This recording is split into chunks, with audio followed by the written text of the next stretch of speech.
Hola, soy Arantxa Razzi-Cuevas y os voy a presentar mi trabajo fin de máster, que se titula El cuerpo como territorio educativo, propuesta didáctica para abordar la violencia reproductiva desde la coeducación crítica.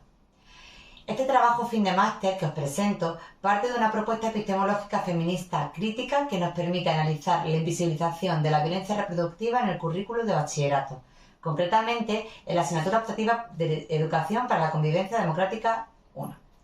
A través de una revisión teórica y normativa se examinan los límites del currículo oficial y oculto para incorporar contenidos vinculados a los derechos sexuales y reproductivos desde una perspectiva coeducativa.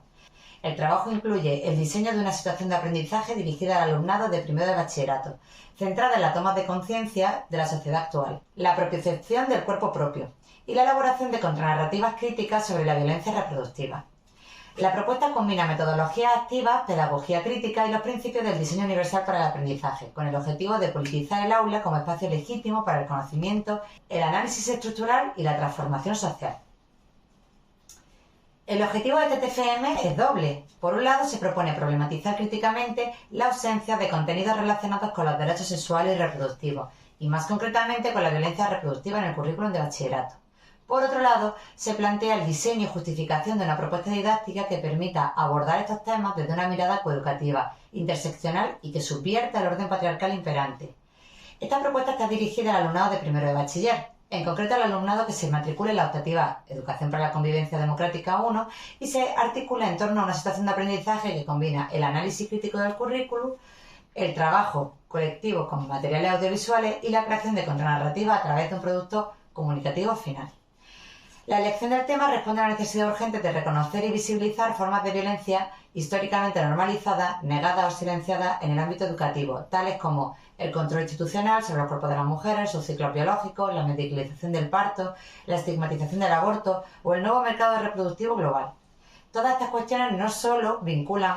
se vinculan con derechos fundamentales, sino que exigen marcos pedagógicos que desafíen la neutralidad aparente del saber escolar y generan experiencias del aprendizaje que trabajen los temas de raíz, sin tabúes, sin mitos,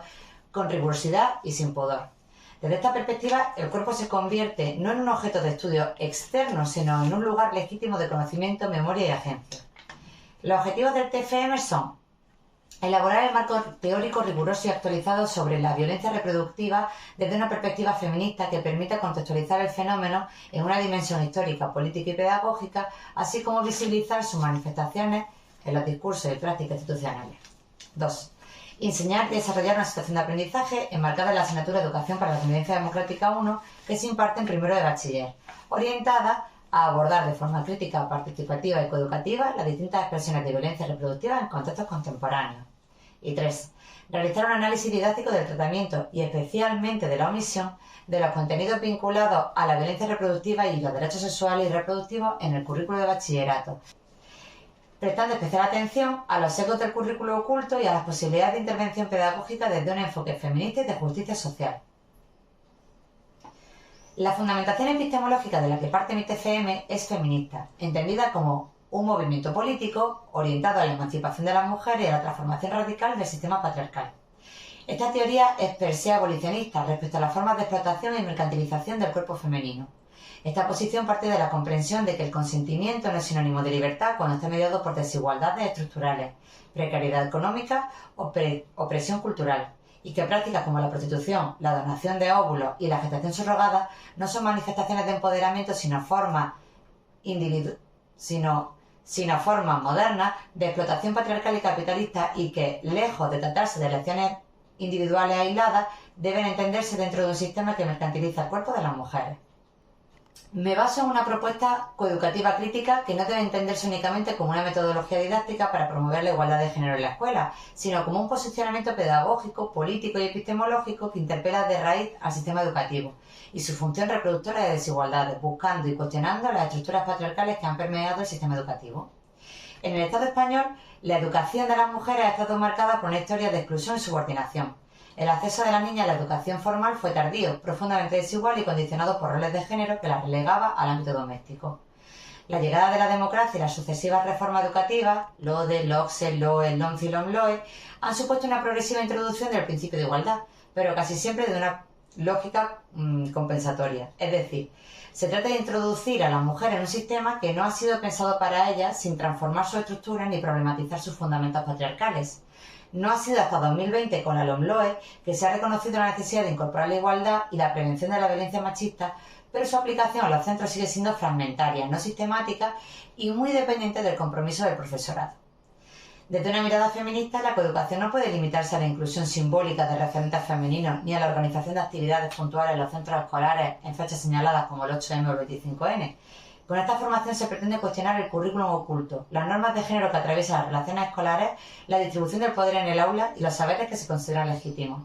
En el marco de la LOMLOE y de los nuevos planteamientos curriculares competenciales, las situaciones de aprendizaje se configuran como un instrumento didáctico clave para la implementación efectiva del currículo. Se entienden como propuestas pedagógicas integradas diseñadas para que el alumnado aplique de forma contextualizada los saberes adquiridos, desarrollando de manera transversal y progresiva las competencias clave y específicas que establece la normativa vigente. El Real Decreto 217/2022 del 29 de marzo, en su artículo 2F, que dice que regula la ordenación y las enseñanzas mínimas de la educación secundaria obligatoria y define las situaciones de aprendizaje como situaciones y actividades que implican el despliegue por parte del alumnado de actuaciones asociadas a competencias clave y competencias específicas y que contribuyen a su adquisición y desarrollo. De este modo, las situaciones de aprendizaje no se conciben como actividades de unidades didácticas aisladas, sino como escenarios significativos y articulados que promueven aprendizajes funcionales, transferibles y socialmente relevantes. Una situación de aprendizaje debe estar orientada a la resolución de un reto o problema contextualizado,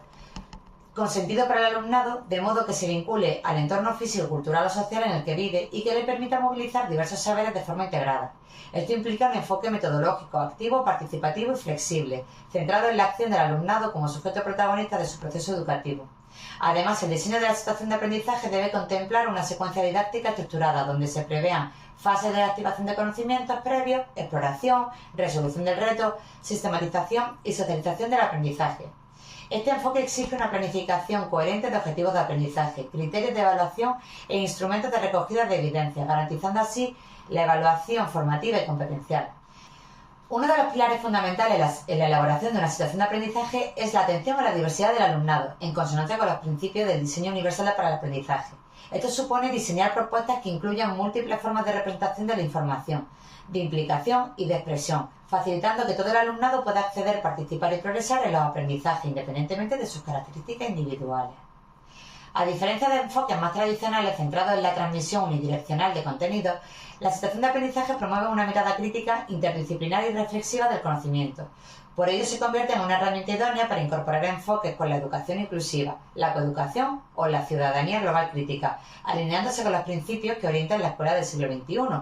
y los objetivos de desarrollo sostenible, especialmente el Objetivo de Desarrollo Sostenible 4 en relación a la educación de calidad y el Objetivo de Desarrollo Sostenible 5 en relación a la igualdad de género.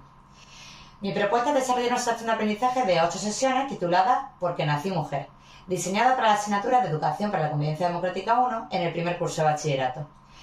La situación de aprendizaje se organiza como un estudio de caso sobre la representación o ausencia de los cuerpos y saberes de las mujeres en el sistema educativo, tomando como punto de partida textos normativos, recursos audiovisuales y experiencias del alumnado. La situación de aprendizaje culminará con la creación colectiva de un mural digital, ya que promueve que el alumnado asuma un rol protagonista en su proceso formativo, dejando atrás una posición pasiva para convertirse en sujeto activo del aprendizaje.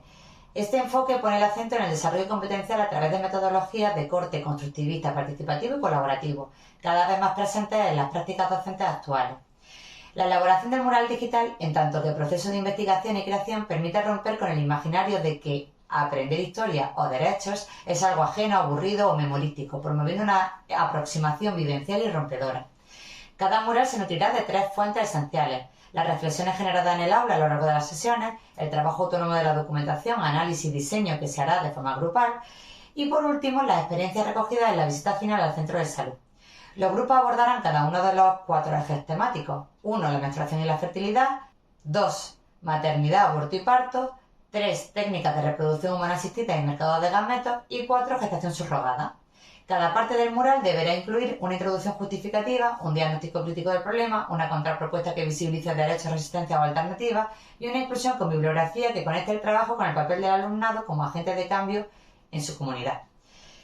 Esta estructura pretende no solo favorecer la organización del contenido, sino también potenciar la capacidad de análisis, síntesis y expresión crítica del alumnado. Aunque el mural no será objeto de evaluación cuantitativa, sí se promoverá una devolución cualitativa compartida que tendrá en cuenta criterios como la coherencia argumentativa, la originalidad, la adecuación del lenguaje, el rigor documental, la estructura formal y la conexión del mensaje con situaciones reales. En coherencia con la dimensión comunitaria del aprendizaje, el resultado final podrá exponerse públicamente en espacios del centro educativo, ya sea en la web del instituto, en un tablón feminista o bien en lugares del entorno, como podría ser el centro cívico más próximo, promoviendo así una devolución a la comunidad y una apropiación colectiva del conocimiento generado en el aula. De este modo, el mural digital se consolida como una de las estrategias didácticas más completas, en tanto que combina el desarrollo competencial con la reflexión crítica y la transformación social desde la escuela. Mis conclusiones. Este TFM pone en evidencia que integrar la perspectiva feminista en la práctica docente no es un añadido superficial, sino una herramienta imprescindible para democratizar el conocimiento, cuestionar las narrativas dominantes y promover procesos educativos que no solo tramitan contenidos, sino que transformen estructuras. La incorporación de temas como la gestación subrogada, la violencia obstétrica, el mercado reproductivo o los relatos en torno a la maternidad permite activar marcos críticos que desbordan la asignatura concreta y alcanzan a todo el entramado escolar. Metodología, evaluación, lenguaje, materiales, vínculos, expectativas y formas de habitar el aula. Desde esta mirada, el trabajo con el currículo debe entenderse no solo como una interpretación técnica, sino como una acción política y ética comprometida con la justicia social. Finalmente, se reconoce que cualquier intento real de transversalizar la coeducación y los derechos sexuales y reproductivos en la escuela debe ir acompañado de procesos de formación docente permanente, espacios institucionales de reflexión pedagógica y una reflexión profunda del currículo oficial, pero también y sobre todo del currículo oculto que moldea la subjetividad de las relaciones de poder y los horizontes posibles dentro del sistema educativo.